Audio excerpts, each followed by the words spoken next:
যে 5 স্থানে যদি আপনি ফলো না করেন বা এই 5টা স্থানকে যদি নিয়ন্ত্রণ করতে না পারেন, তাহলে এই জায়গাগুলোতে বদজিনের আসর পড়ে এবং আপনার শারীরিক ক্ষতি করতে পারে। এখন আপনি উত্তরণের উপায় কি এবং কোথায় সেগুলো রয়েছে বা কোথায় সেগুলো থাকে? দেখেন, ঘরের এমন কিছু জায়গা রয়েছে যে জায়গাগুলোতে কেউ কোনোদিন শয় নাই, আপনি বিছানা করে রেখে দিয়েছেন এবং ঈদের পরের দিন শুয়েছেন, শোয়ার পরে 1 বছর আপনি ঢাকায় রয়েছেন, আগামী ঈদ পর্যন্ত বিছানাটাকে ওইভাবে আপনি রেখে দিয়েছেন। এইরকম বিছানা আপনারা রাখবেন না। 2 নম্বর, আলমিরার মধ্যে এমন কিছু কাপড় চোপড় আপনারা রাখেন যে কাপড় চোপড়গুলো আপনি খুলেন না সহজে।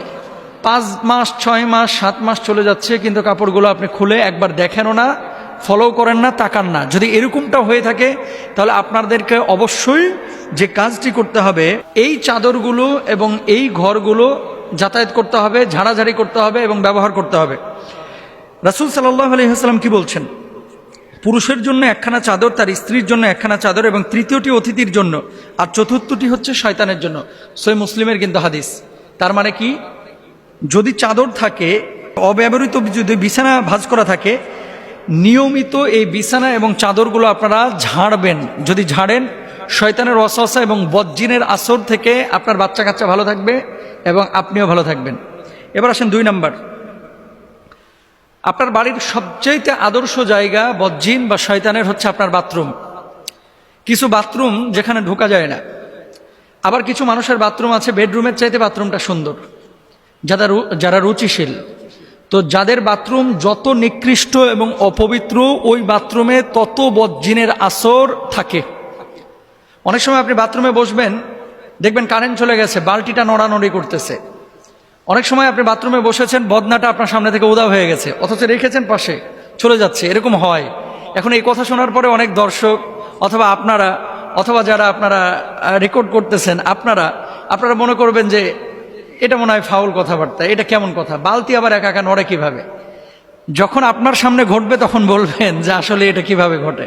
আর এখন তো সহজ, সিসি ক্যামেরায় কিন্তু এই ধরনের ভৌতিক বিষয়গুলোও দেখা যায়।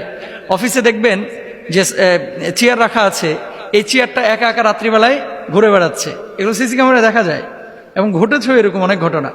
তো দেখেন, বাথরুমে যখন আপনি ঢুকবেন, বাথরুমে ঢোকার আগে আল্লাহুম্মা ইন্নী আউযু বিকা মিনাল খুবুসি ওয়াল খাবাইস দোয়া পড়ে নেবেন।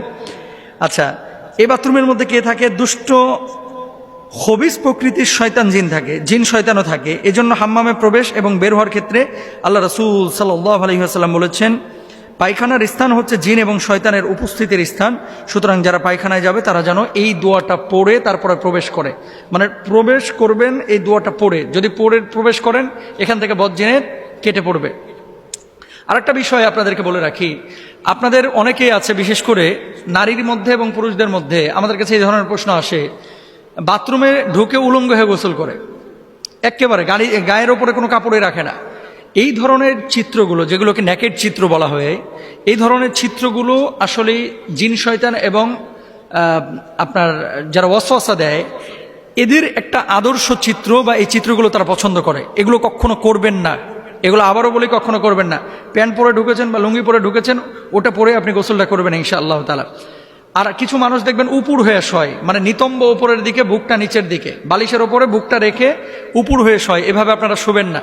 এই ধরনের শোয়া যারা অবলম্বন করে, বদজিনের আসর এবং বোবা জিন তাদেরকে বেশি ধরে। এটা রাসূল আকরাম সাল্লাল্লাহু আলাইহি ওয়াসাল্লাম পছন্দ করেন নাই, আপনারা খেয়াল করবেন। এবং যখন বাথরুম থেকে বের হবেন তখন গুফরান একা পড়বেন।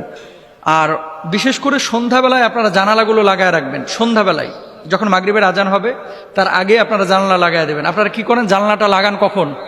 রাত 10টার পরে, অথবা মশা আসলে লাগান, তাছাড়া লাগাইতে চান না। পোকা আসলে লাগান, কিন্তু পোকা মশার চাইতে বড় শয়তান হচ্ছে জিন, যারা বদজিন, এগুলো আপনার ক্ষতি করতে পারে, এটা খেয়াল রাখবেন। 3 নাম্বার আসেন, কিছু জামা কাপড় আপনারা দীর্ঘদিন ঝুলায় রাখেন এবং রাসূল আকরাম সাল্লাল্লাহু আলাইহি ওয়াসাল্লাম বলছেন, তোমাদের জামা কাপড় ভাঁজ করে রাখো, কারণ এইসব জামা কাপড়ের কাছে দুষ্ট জনেরা ফিরে ফিরে আসে, আর শয়তান ভাঁজ করা জামা কাপড় পরে না, মেলে দেওয়া পোশাক পেলে পরিধান করে। এটা সিলসিলা জাইফার মধ্যে রয়েছে 2801 নম্বর অংশে। মেন কথা হচ্ছে, আপনি যখন কোনো পোশাক পরছেন, এই যে আমি আজকে জুব্বাটা পরেছি, নিয়ে যে আমি ঝুলায় রেখে দিলাম, 7 দিন 8 দিন এটা আর পরি না। এই পোশাকগুলোর মধ্যে ঘাম থাকে, অপবিত্র জিনিস থাকে, অথবা ময়লা আবর্জনা থাকে। এই পোশাকগুলো জিনদের মানে বদজিনের একটা আদর্শ পোশাক, এগুলো তারা পছন্দ করে, এগুলোর উপরে প্রভাব ফেলে।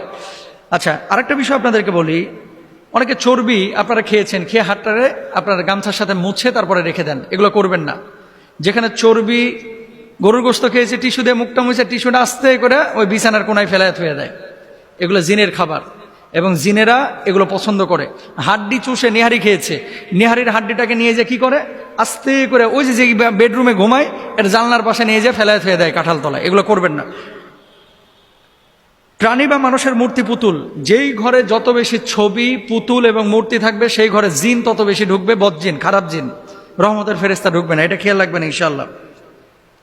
বিশেষ করে আপনারা টুথপেস্ট, শ্যাম্পু, মেয়েদের মেকআপ বক্স অথবা এমন কিছু ছবি আপনারা ঝুলায় রাখেন, ক্লোজ আপ কিনছেন, কেনার পরে দেখতেছেন বেডি ওই দাঁত কেলায় হাসতেছে, ওটা নিয়ে যে আপনি ঘরের মধ্যে রেখে দিচ্ছেন।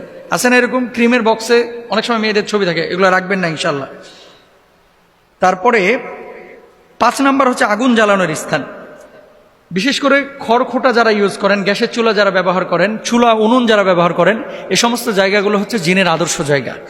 এই জায়গাগুলো কি করবেন, চুলা জ্বালাবার পূর্বে বিসমিল্লাহ বলবেন এবং মাঝে সূরা ফাতিহা লবণ মিশ্রিত পানিতে ফুঁকে ঘর দোর মোছা উত্তম অভ্যাস করবেন। কেমন? যখন আপনি ঘরের মুছতেছেন কি করেন, স্যাভলন পানি দেন তারপরে মুছেন, তাই না? স্যাভলন মিশিয়ে তারপর মুছছেন না, এটা তো আপনি জীবাণুনাশক দিবেনই, কিন্তু ওই পানিটার মধ্যে কাজের বুয়াকে বলবেন একটু বিসমিল্লাহ বলে ফুৎকার দিও, সূরা ফাতিহাটা পারলে একটু সূরা ফাতিহা পড়ে ফুৎকার দিও, অথবা আপনি দিয়ে দিবেন, তাহলে কি হবে, ঘরগুলো নিরাপদ থাকবে ইনশাআল্লাহ তাআলা। তো এগুলো আমরা খেয়াল করবো, আল্লাহ তাআলা বোঝার তৌফিক দান করুন। পৃথিবীর মানুষ এমন দুটো জিনিস আছে যখন পায় মানুষ মূল্যায়ন করে না।